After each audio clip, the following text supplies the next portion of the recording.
delay this morning. This is the first hangout that Intrepid has hosted, so we've had a few little teething problems technically, which no doubt we'll write a blog about and let you all know if you're into social media, how to do things and how to give yourself a little bit extra time. Hopefully our other friends will join us very soon. Here we have Deb and Dave and Alicia. Great. Hello. Hi everyone. Thanks so much for joining us. This is great. So good morning or good evening, depending on which part of the world you're in. I have to warn everyone, I haven't actually had a coffee this morning. I'm in Melbourne. I work for Intrepid Travel. I'm in their head office, and yeah, it's just gone 9 a.m. here. So today we're going to be talking about the Galapagos, which is one of the most unique and diverse landscapes in the world, and we've invited along Dave and Deb and Alicia to chat to us. They've both been, or all of them have been, on a trip to the Galapagos with Intrepid Travel, and we're going to get all their tips from them. But before we do, let me just quickly give you the plug on Intrepid Travel for those people who don't know much about us. Bear with me, I promise to be quick. But we've been providing adventure travel trips for over 24 years now. We go to over 100 different destinations around the world, or countries around the world, and we offer everything from 2-hour urban adventures to 150-day epic overland journeys and everything in between. So whatever you've got, we go there. But as I said, today we're going to focus on a traveller's paradise off the coast of Ecuador, the Galapagos. And as I said, Dave and Deb are joining us from Toronto. Now, lots of you will know Dave and Deb. They are Canada's preeminent, possibly the world's. I'm going to go with the world's. Probably offending a lot of people, but hey, I'm talking to you guys, so that's okay. Preeminent adventure travel couple, and they've done everything from kayaking in Antarctica to traveling from England to Mongolia in the Mongol Rally. Welcome, Dave and Deb. Yeah, thanks for having us, Eliza. Yeah. We're excited to talk about the Galapagos. Yeah, I think the Galapagos was one of our greatest adventures, so we're excited to be here. Oh, thank you. It's awesome to have you guys here. Should I be saying Dave and Deb or Deb and Dave? It says Deb and Dave at the bottom of the screen. You don't mind? So it's okay. Dave and Deb. Okay. Yeah. Excellent. And we also joined by Alicia as well, who many of you will know too. Alicia is a travel blogger with Intrepid's My Adventure store in Canada, and she's also a very talented videographer. Alicia also joined Intrepid on a Galapagos tour last year. Welcome, Alicia. Hello, thanks for having me. I'm excited to chat about Galapagos. Awesome. So just guys, just so you know, what we're going to try and cover today is sort of 3 parts to the hangout. So we're going to start with chatting around the Galapagos in general and give you some information about what it's actually like to go there as a travel experience. Then we're sort of going to move on and help you try and make a decision around whether to do a sailing trip or a land-based Galapagos trip. And once we've done that, we'll move into a bit more of the nitty-gritty in terms of, you know, things you should know to book the trip, budgeting, that sort of stuff. So if you've already found out everything you want to know about Galapagos, you've got time to go and make yourself a coffee or go to a toilet. The toilet, come back in about 10 minutes and we'll be on to more of the information around sailing and land-based trips. So I'm going to open it up. Everyone knows the Galapagos as where Darwin sort of came up with his theory on evolution, and it's got the reputation of being a wildlife, mecca. So Alicia, when you were there, what were your favourite wildlife moments? I'd have to say the highlight for me was definitely seeing Lonesome George. I actually managed to see him a month before he passed away, but I remember standing in front of him, and it was like I was standing in front of this dinosaur almost. You know, he was over 100 years old. He was a giant tortoise, and it was just incredible. I just sat there in awe watching him, move ever so slowly, eating plants, and it was just so amazing. Giant tortoises in general were definitely a highlight for me. We got to see them in the wild. I'd have to say the iguanas, the blue-footed boobies were definitely a highlight for me as well. Now, what is a blue-footed booby? Because it's probably got one of the most comical names in the animal It kingdom. does. And actually, they sell shirts in the Galapagos where you can have, blue-footed booby on your T-shirt, where it's like the 2 feet. But it's basically a bird, and it's very common. You can see it around. We actually got to kayak, so we got to get right up and close and personal to things like the marine iguanas and the blue-footed boobies. So we really got some great shots, and you literally got to be within just a couple of feet of these animals. And they have blue feet. The blue-footed boobies have these blue feet. They're very bright. You can't miss them. And they're just, they're beautiful birds, I think. They're definitely one of a kind. You don't get to see that anywhere else. So definitely highlight. And so we're seeing photos of you kayaking there. So she said that's a great way to get up close with the animals. Yes. Do you need to be super fit to do it, or what's? No, we were actually in a double kayak. So there was somebody behind me in my kayak, and you go very slowly as well. Your guide sort of leads the way. He just kind of says, "Follow us," and yeah, it was just a nice slow thing. We had sea lions all around us, jumping up and down around our kayaks, and how it was amazing. just such a neat experience for sure. So Dave and Deb, who was doing the hard work up the back when you guys were doing the tandem kayak? Well, that would be me. Yeah, I thought that was me. Dave's a photographer in this relationship, so I always seem to do all of the grunt work. So I was paddling while he was photographing. I was getting a good look at the boobies. Yeah. The blue-footed one. Yeah. It's still 9 a.m. in Melbourne. Let's keep this PG. And so you guys, what did you love? What were your sort of wildlife highlights? I would say one of the biggest ones for me was swimming with the sea lions. That was just pretty amazing. You can't believe what it's like to get in the water with these animals and have them mimic everything that you do. So if you dive and swirl down, they do the exact same thing. And they'll come right up really close to you, basically get your nose right on your camera, come up, look at you, and you can really see the personality in their eyes, and you really get a feel for what it's like, that underwater life. I loved it. Yeah, the Galapagos has amazing underwater encounters, and it's one of the places in the world that you can swim with sharks too.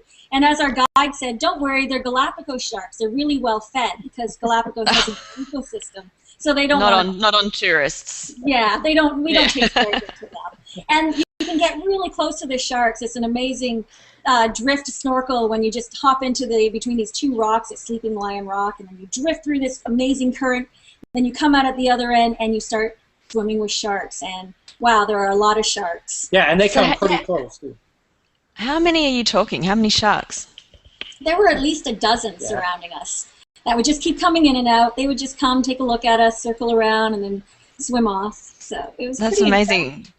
Because obviously I'm an Aussie, and you're taught to stay away from sharks. They're not your friends, but these ones you can actually swim with. Yeah, you'd be swimming the other way, right? Anything that's a shark, you're out of there. But in the Galapagos, totally safe. Yeah. And our guide, actually, Samba, we had the same guide that Alicia had, and he would dive right down to them, get his camera right in. So it was amazing. It's like he was friends with them or something. I don't know. It's like they know.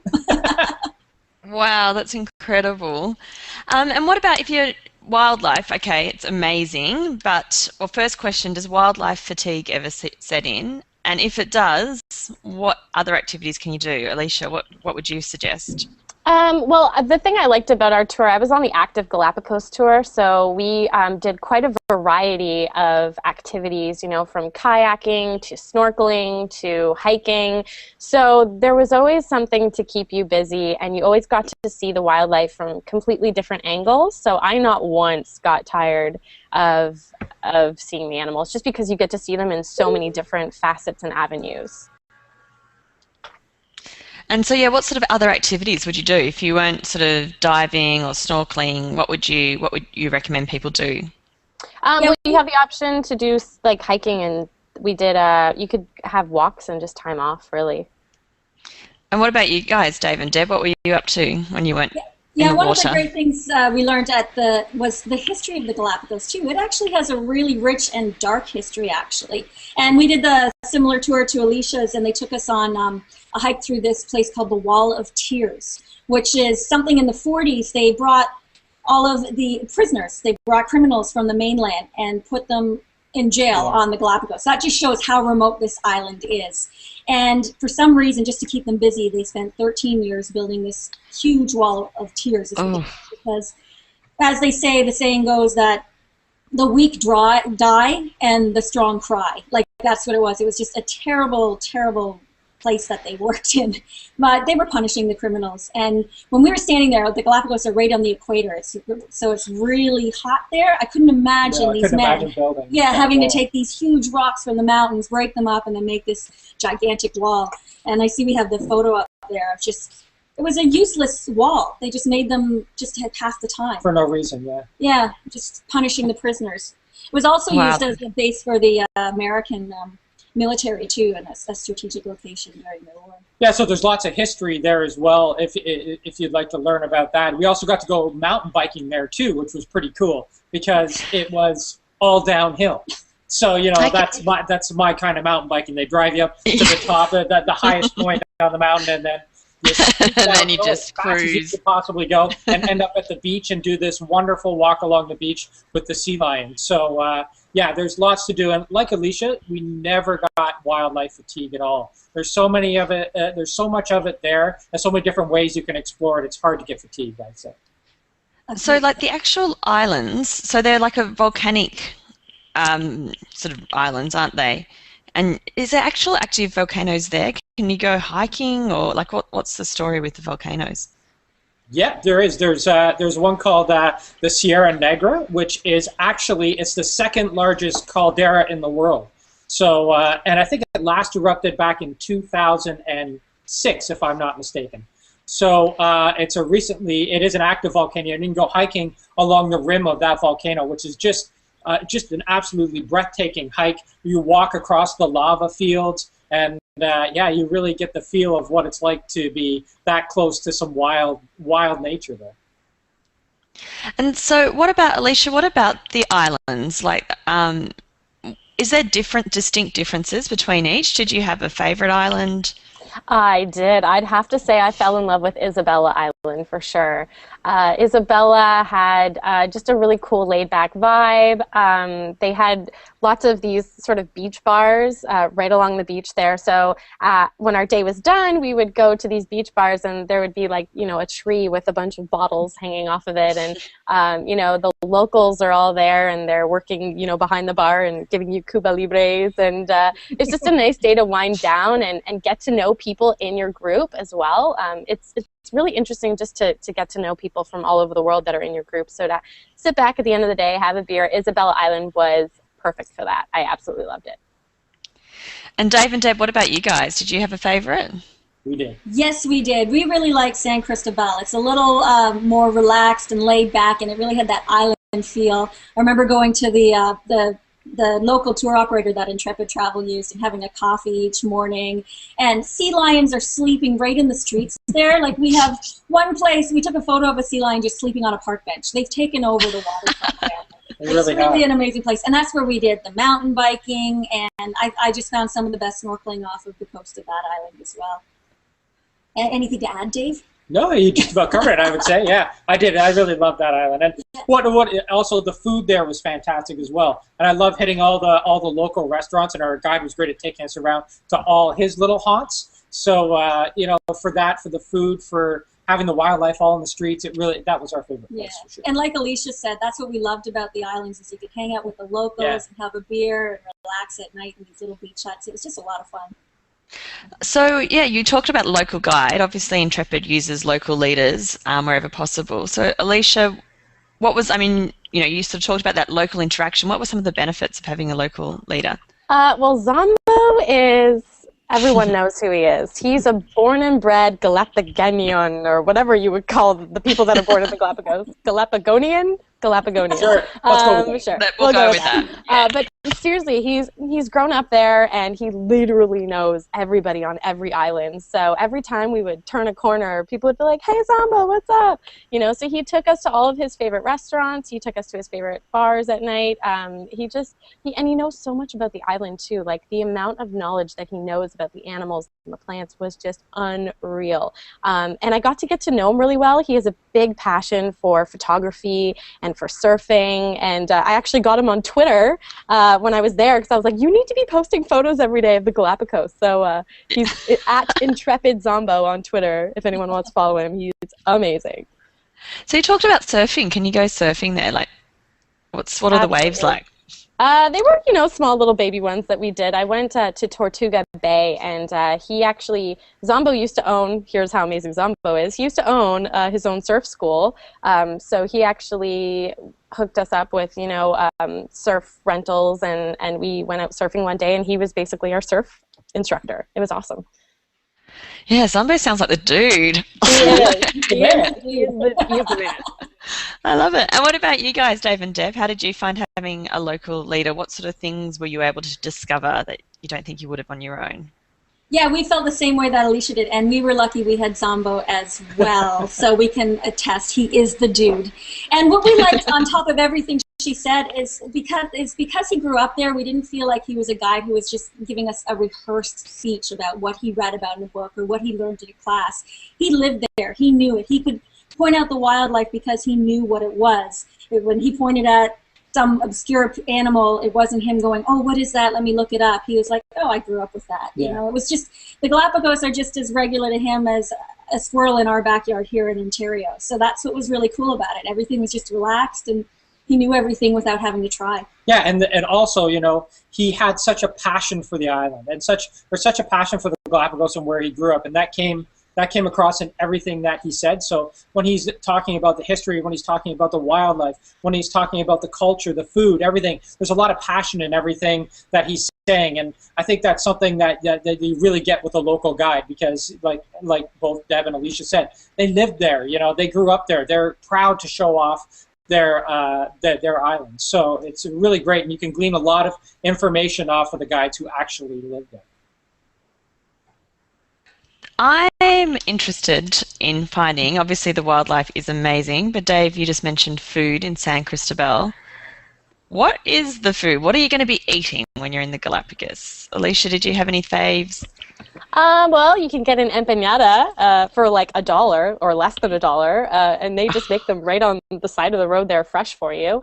That was pretty amazing. That would be my favorite. But I also just found that they had a lot of Ecuadorian infused foods with avocado, and I love avocado. So you could find pretty much avocado in every meal. They would even put slices of it in your soup.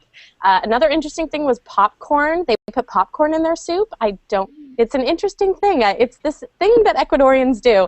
But when you sit at your table, there's usually a bowl of popcorn there, and that's kind of like your appetizer while you're waiting for your food. And then when you get your soup, you put the popcorn in your soup, which was really interesting. Yeah. I've got to admit, I haven't had my breakfast. Yeah, I haven't had my breakfast. I'm getting on the plane. It sounds awesome. So, Dave, you had the popcorn. Any other highlights for you? Well, definitely the fresh fish. All of the seafood. Seafood. It was just you had so much amazing seafood. It was all very fresh. We had fresh fruit and vegetables that were in season. So I just love the fact that everything was fresh. My word of that, of the night. Yes. You were going to say and we something. did love the empanadas, just like Alicia said. They were fantastic. Yeah. A highlight.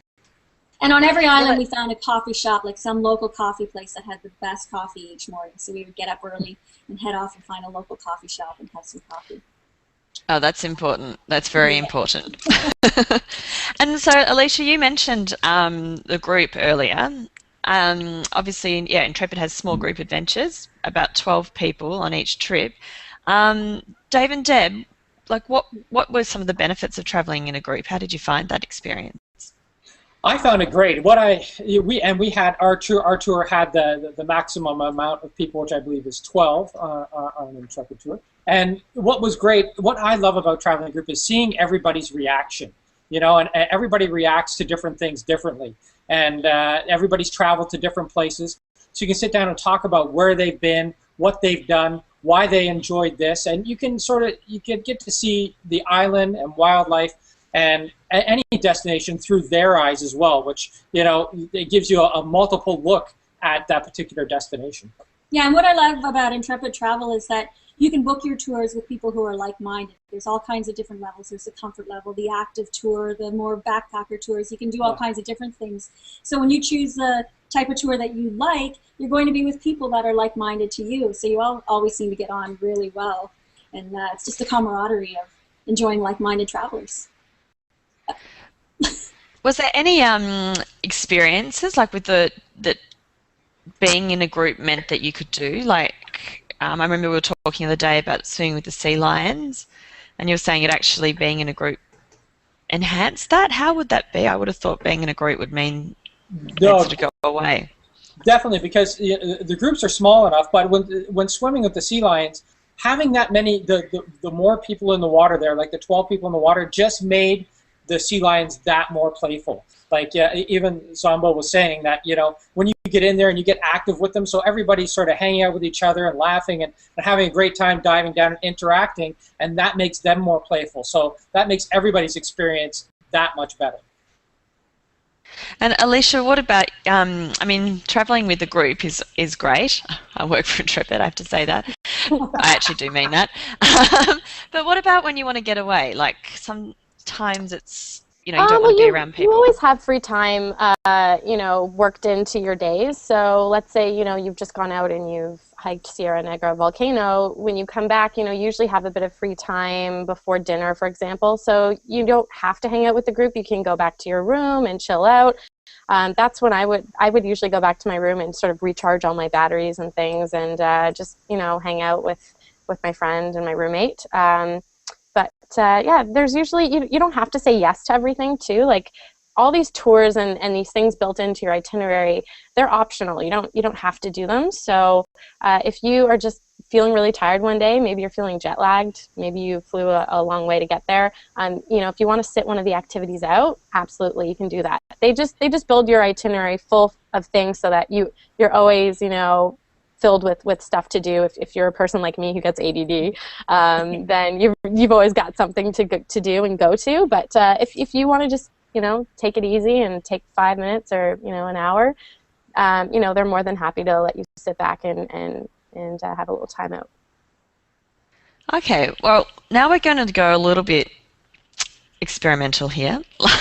See what happens with this next session. I know, I think I'm maybe overselling it a bit there. It sounds But anyway, what we're going to try and do is just give you guys a feel for the differences between a land-based trip and a sailing trip. So I'm going to hand it over to Alicia to adjudicate this. Awesome. So we get this question a lot at Intrepid My Adventure Story. We'll have people come in and they'll say, okay, what should I do? Should I do the cruise or should I do the land-based tour? So Dave and Deb, I'm going to let you guys speak on the land-based tour because I know you guys did the same tour as us. And I'll let you, Greta, speak on the cruising and what it's like to be on the boat side and experience Galapagos from the water. So who should we go to first? I guess we'll do the boats first. Yeah, let's do. All right. So I'm just gonna. Just bear with me. I like a costume change, so just get into the spirit. Yeah, don't worry. It's still, as I said, it's early morning. We're keeping it PG. I'm just gonna put on my sailing jacket. All right, now I'm ready. Does every Intrepid tour participant get one of those? Yeah, they shouldn't they? All right, so give me your top 3 reasons why people should do the boat. So obviously sailing, the Galapagos are famous in part thanks to our friend Darwin, and sailing is the way that he experienced the Galapagos. So if you want to sort of call on explorers and of yesteryear, then this is a fantastic way to do it. Sailing means that you're spending a lot more time on the water. So if you're a real water person and you love the whole water lapping against the boat, sort of rocking you to sleep, waking up in the morning, having your coffee, sitting on deck, looking out the ocean, not seeing anyone else and feeling like you're a million miles from anywhere, then the sailing trips are definitely for you. It can mean too that you can get to some of the more remote and smaller islands too, that the ferries might not go between. So yeah, you'll probably get to explore some of the lesser known islands too in that way. I'll just tell you a bit about the boats as well, because this sounds pretty swanky to me. So on one of our trips, or in the Galapagos, the sailing trips, on our original trip, so Intrepid's got 3 different styles of trips, as Deb was saying, and on our original trip, which is sort of the some inclusions, kind of, it's not backpacker or basic, it's more of, 2 to 3 star. But anyway, the boat that we use on that is called the Pelicano, and it's comfortable, it's got air conditioning, it's a 21-metre yacht, has a wraparound deck and very comfy seating, so for viewing the wildlife, and I'm seeing it, it's really great. And it's got an outdoor dining or indoor dining room with presentation facilities. So you'll have a leader on board who will actually be able to give you really detailed and sort of information about the wildlife as you're up close and seeing it as well. So then when we move up to our comfort level of trips, and some of our trips there, you'll actually have a cabin with an ensuite cabin. Again, it's got the air conditioning. Some of them apparently have outdoor jacuzzi, which sounds pretty sweet, and a little bar area as well. So, yeah, if you're looking for, I guess, quite a unique holiday experience, and to really get that, old man at the sea, out in the open waters, then yeah, sailing is a fantastic trip for that as well. All right, that was pretty good. And I should just throw in there, just really quickly, all the snorkeling gear is provided too. I should say too that Intrepid Travel actually doesn't do diving on our trips, but our leaders, just because I guess it's a very specialist sport, and you want to make sure you've got people who are taking you out there that really know their stuff, but our leaders will be able to hook you up with that as well. Okay, thank you, Eliza. Let's throw it over to Dave and Deb. If you guys can tell me your top 3 reasons why people should possibly decide on a land-based tour. Well, for me, the one big reason that's great about the land-based tour is for sure that you really get to interact with the locals, and you really get to get in there and experience the culture of the islands, because you do spend quite a bit of time in different islands, so you get to soak up that local feel. It's not so much spending a whole ton of time on the boat, but you're on the island, you're eating at those local restaurants, you're going to where the guide goes, going out for drinks at the hot clubs, all those kind of things. So you get to soak up the local culture, which adds that extra dimension to your travels. Yeah, and what I love about the land-based tour is that you still get a large amount of time on the water as well, because that's really what the Galapagos is all about. And we had a large 50-foot boat that we could all go out, and snorkel gear was provided on there as well. And we were snorkeling every day, we were swimming every day, we were out on the beach, and we still got to go to some of the, it's not quite as remote, of course, as you can on the cruise, but you go out there and we still got to some other islands other than the main 3 islands as well. We would stop at some other places. And I wanted to add what Alicia said earlier when we were talking. I like the idea that if you get seasick, the land base is great because you get to stay in a hotel, spread out in your room, and have you're not going to be sleeping on a boat getting all seasick at night. So, yeah, I really thought that the land-based tour was amazing because it gave you a lot of opportunities to do a lot of different things too, like the mountain biking, the hiking into the Sierra Negra volcano, and all of that you could just do so much more that on land as well. So I found it was a great balance for someone like us. We really love the active tour. You guys both presented very good cases. I might do a draw here. I think at the end of the day, it depends what type of traveler you are. So again, like you said, if you are someone that gets seasick, maybe the land-based tours are a better option. But also, the boat tours, I think the upside of what Eliza was saying was that, you can get to these remote places. If you really like the water, the snorkeling, the diving, you can get a lot of that on the boat-based tours. But land-based, it seems like you get more of the feel for the local culture and the food, and you get to do a lot more activities like hiking and things like that. So. Yeah, something that people we know even said to us before we went to the Galapagos is they said you can stay on the islands. A lot of people didn't even really realize that you could stay on the island. Everyone thought that you had to just cruise the islands. And we didn't know that ourselves before we did the Intrepid tour. So I think it was really cool to be able to stay on the islands, and there's actually a community there. It's amazing.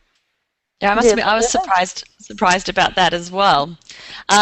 Okay, so basically, if you go to the Galapagos, you're going to win. So whatever you choose is going to be situation. Exactly. It's going to be an amazing experience. So let's get down into some of the nitty-gritty. What to pack? So you're heading off.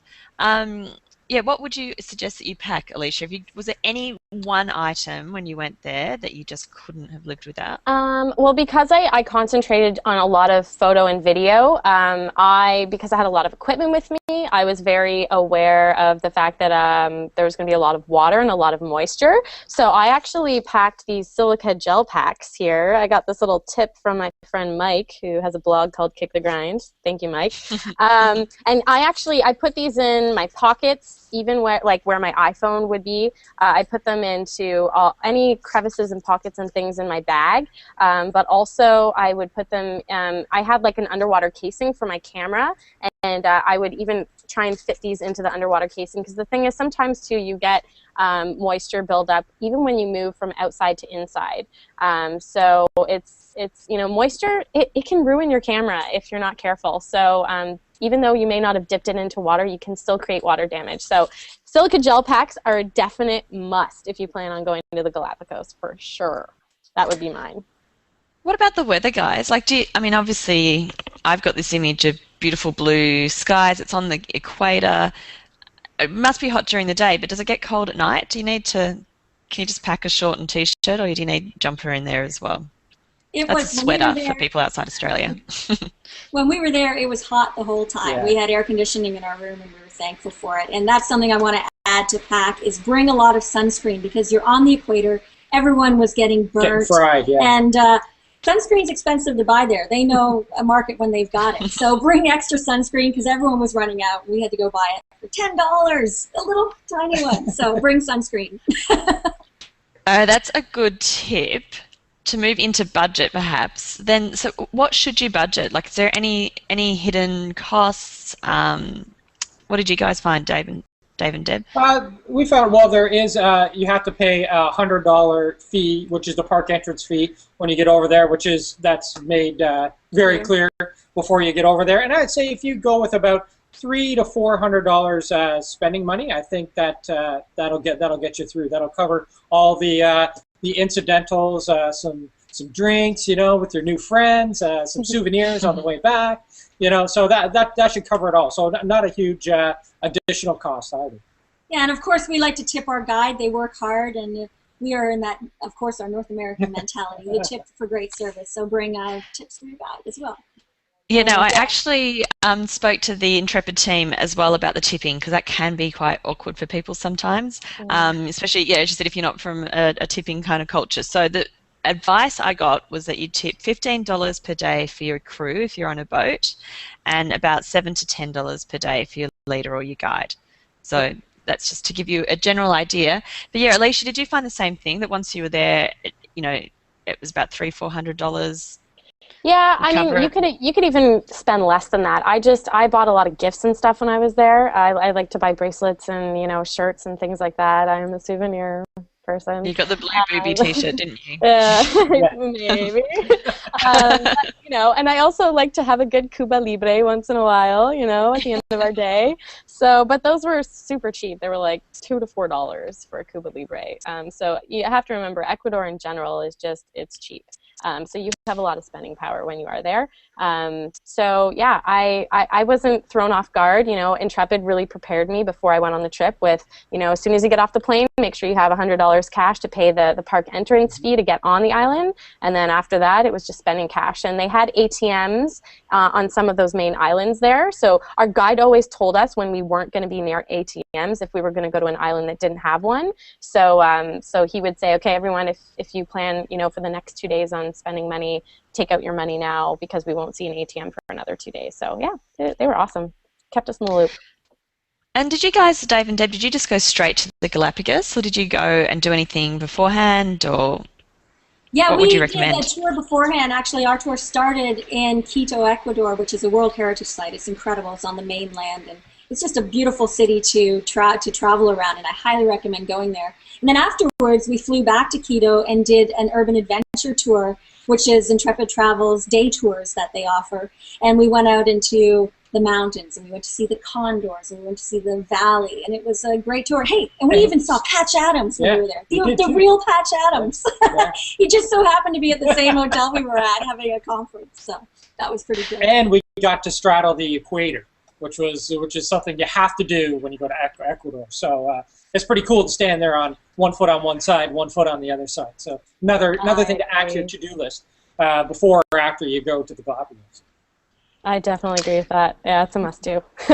Yeah. What did you get up to, Alicia? Did you go straight there, or did you do anything else? I did the Quito tour before I went, but then when we came back, I did a lot of the mainland Ecuador tours. So I got to go to Otavalo, and they had these amazing markets there. But Quito was just so amazing as a city on its own, just because, you know, there's churches everywhere. And even in Otavalo, they have all these churches. You know, it's a predominantly Catholic community there, and so there's these beautifully you know, decorated with gold churches. You know, you go inside and you're just like in awe, just sitting there. I think I was in one of them for like half an hour, and people were like, we have to go. I was like, okay, yeah, let's go. But yeah, no, it was just so interesting. And the markets in Otavalo, you know, great place to shop. It's a great place to bargain. I learned a lot of skills on bargaining from our guide. Basically, the rule was just go less than half, which was awesome. So it's kind of fun bargaining, actually. I was a little intimidated going into it, but it's really fun once you get into it. If you buy things in bulk, I found that was the secret. But another thing that we got to do, which was really cool, is I got to go stay at a local homestay, and we stayed. It was called the San Clemente homestay, and it was really cool. We got to stay with a family for about 2 nights, 3 days, and we got to, you know, make meals with them and sit down and eat with them, and we had like a mama and a papa. So your group of 12 is divided into these different houses into groups of 3 or 4. So it's a much more intimate experience. You really get that local feel. They teach you all about their traditions, their customs. You eat with them, and they even had their mama took us out on a walk one day into like the rainforest area behind their farm, and she started explaining all the medicinal things that they use these plants for to heal some of their common, you know, illnesses. So she was speaking in complete Spanish, and I couldn't quite understand everything she was saying, but that's what was really helpful about having a guide. He was there to sort of translate everything that she was saying, but you could really get a feel for what she was saying too, because she would use, you know, she would hold a plant up to her head, or she would hold it to her stomach and explain how they would use it. So it was really cool. These things have been used for generations in their families. So to hear how they use these plants and you know, to sit down and drink a tea with them was just such a neat experience, and definitely a highlight of Ecuador for me. Ecuador is amazing. I feel like when people go to South America, they all go to Peru, but I feel like Ecuador gets missed, and it's just that neighbor right next door which has just as many amazing things. So definitely, if you plan a trip to Galapagos, I would recommend doing a mainland Ecuador trip as well. Fantastic. And Dave and Deb, all of you actually, we've been looking at your beautiful photos for the this hangout. Any tips? Like, obviously you don't want to miss out on capturing anything when you're down there. Have you got any sort of tips on what sort of equipment you should take?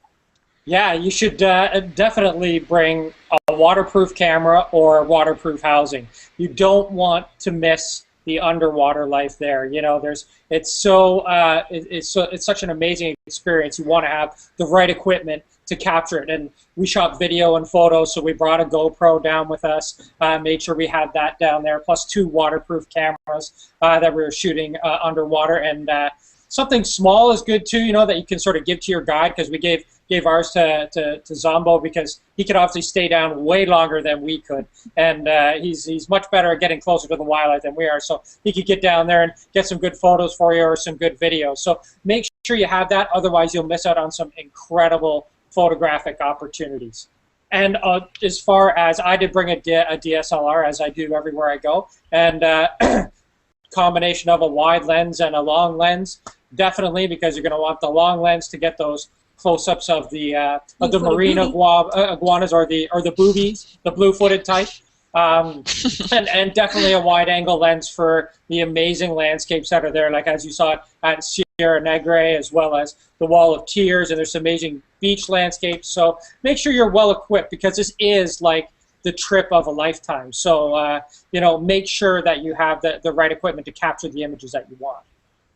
Awesome. And Alicia, any tips from you? Yeah, I agree with a lot of what Dave said. I mean, I'm not an amazing photographer like Dave, so I probably don't have nearly the amazing equipment that he does, but I did have an underwater camera, but I also had my DSLR as well. So the DSLR, I would just recommend having a nice long lens. I think I had an 18 to 200. That's all I can afford, but yeah, you know, a long lens is great because you sometimes there are certain rules too with how close you can get to certain animals. So to be able to really, you know, zoom in there and get a nice, beautiful close shot of some of the animals was just, you will look at your photos after and thank yourself that you brought a really good lens with you.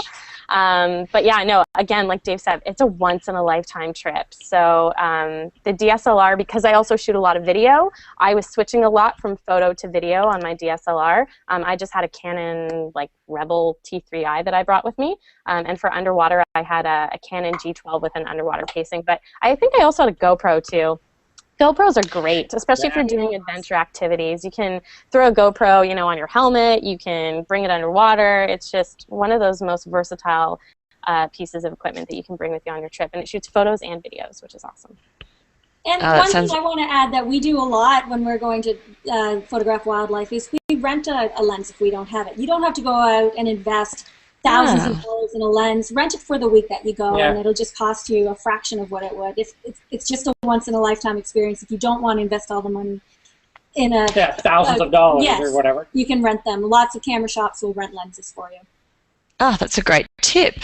Well, thank you both, all of you, so much for joining us today in our very first hangout. We had a few teething problems, so thanks everyone for being patient with us. But yeah, I hope you guys all learned a lot about the Galapagos. Obviously, if you do have any other questions, jump on to intrepidtravel.com or visit one of our Intrepid My Adventure stores in Canada, the UK, New Zealand and Australia, and we'd be happy to give you any more information that you might need. But yes, a big round of applause for Dave and Deb and for Alicia. Thank you guys. Make sure you check out their blogs. They're fantastic and very, very inspiring if you love travel. So yes, good evening, good night, or have a great day. Thanks for joining us, and we'll catch you all next time. Thanks, Eliza. Thanks for being such a great host. Thanks, guys. Take care. Bye.